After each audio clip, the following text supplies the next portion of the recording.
নমস্কাৰ বহু অপেক্ষাৰ অন্তত ভাল খবৰ আহিল ডিডব্লিউৰ ফালৰ পৰা প্ৰকাশ পালে নিযুক্তি সম্পৰ্কীয় আন এখন গুৰুত্বপূৰ্ণ জাননী আপোনালোকে স্ক্ৰীনত নিশ্চয় দেখিছে এইখন প্ৰকাশ পাইছে 24/9/2024 অৰ্থাৎ যোৱাকালি এইখন প্ৰকাশ পাইছে This is for information of all the concerned in respect of the advertisement for special recruitment drive dated 5/8/2024 এই জাননীখন প্ৰকাশ পাইছে স্পেচিয়েল ৰিক্ৰুটমেণ্ট ড্ৰাইভৰ সম্পৰ্কত that out of the total 87 candidates who were earlier kept on hold 87 জন প্ৰাৰ্থী যিসকলৰ appointment hold কৰি ৰখা হৈছিল due to ৰং ইউডাইজ কোড তেওঁলোকৰ ইউডাইজ কোড ভুল হোৱাৰ কাৰণে the appointment letters of 48 candidates will be released today তাৰ মাজৰে 48 জন প্ৰাৰ্থীৰ এপইণ্টমেণ্ট লেটাৰ ৰিলিজ কৰি দিছে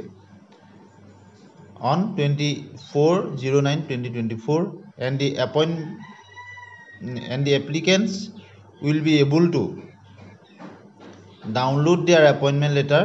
from the dw.assam.gov.in from 7 PM অৰ্থাৎ 7 বজাৰ পৰা তেওঁলোকে ডাউনলোড কৰিব পাৰিব 24 তাৰিখ যোৱাকালি আবেলি 7 বজাৰ পৰা Out of the remaining candidates who are yet to be given appointment order আৰু বাকি যিসকলক এতিয়াও appointment order দিবলৈ বাকি আছে in the 6th schedule area the concerned authorities will issue their appointment order concerned authorities 6th schedule area তেওঁলোকে appointment letter issue কৰিব On the other hand, credentials of the other remaining candidates are still being verified. ইয়াৰ উপৰিও অন্য যিসকল প্ৰাৰ্থী তেওঁলোকৰ হিকিনি এতিয়াও verification কৰি থকা হৈছে Still verified their accounts will be get open once final update is available. Final update হোৱাৰ লগে লগে তেওঁলোকৰ কাৰণে নোটিফিকেশন দিয়া হ'ব Candidates are requested to view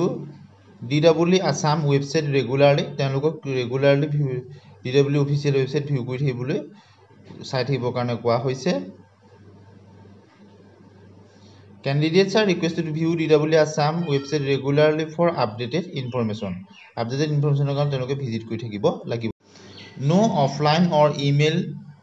queries in this regard will be entertained এই সম্পৰ্কত কোনো ধৰণৰ অফলাইন বা ইমেইল যোগে কুৱেৰি